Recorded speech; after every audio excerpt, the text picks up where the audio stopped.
Hello.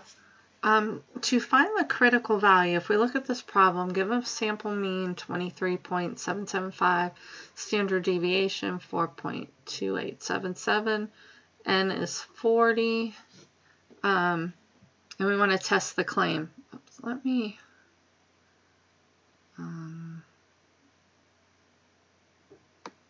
bring up my...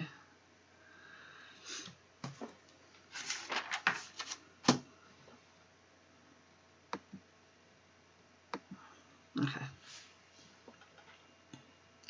So if you want to find the critical value, you need a couple things. One thing that you need is degrees of freedom. Degrees of freedom are n minus 1, which is, our sample size was 40, so it's 39. The reason we're using, this is a t-distribution. The reason it's a t-distribution, your sample size is large enough, it's 40, but your standard deviation is coming from the sample. In order to use a normal curve, it needs to come from the population. And so the standard deviations from a sample, we use a t-distribution. So we know our degrees of freedom. The other thing we need to know is the significance level, and in this case it's 0.05.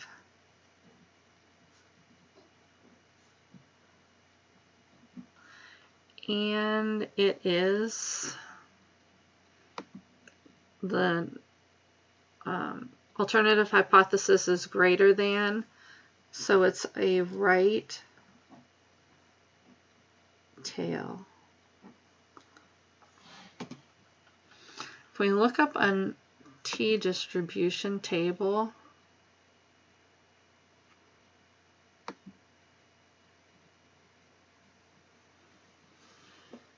no, that's Z.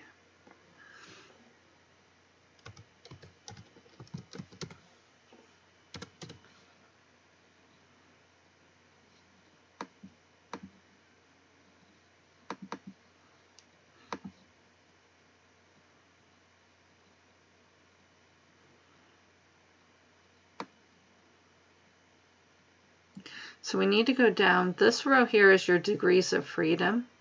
And then notice it says one tail or two. Two tails is when it's not equal. This is going to the right, so it's one tail.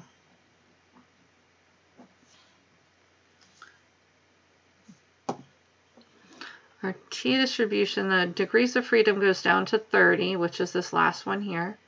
And then it goes over to, it said 0.05, that would be this one. 0.05, and it's the one tail. So it's this column, it's right here.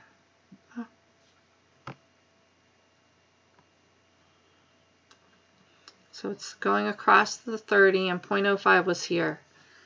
So it's 1.697. Look back here, 1.6, it's off. Oh, I went with 30 instead of 39.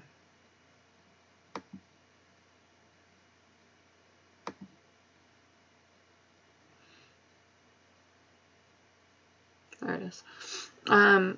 It jumped to 40. Some of them might show a 39. That's why the calculator's a little bit better. But I believe they had this number, 1.684. Doesn't let me highlight. So this was with degrees of freedom 30. I was doing a problem earlier.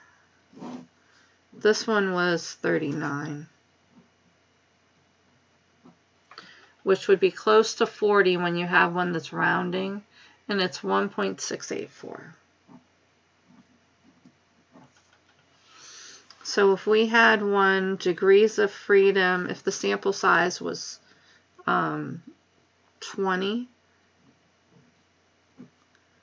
then it would be 19. And if we want a significance level of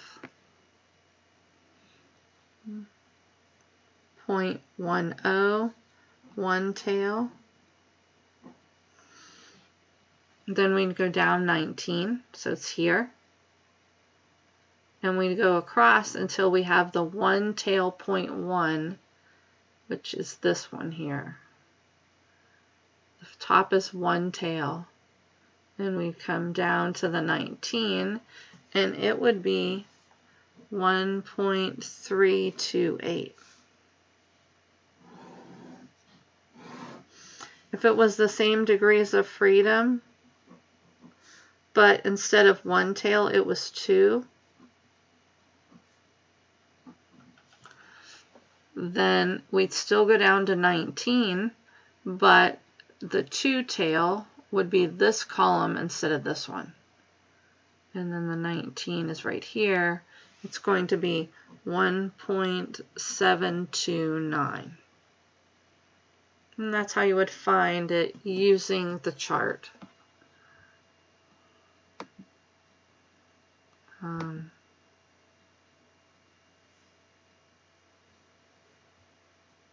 But if you have any questions, let me know.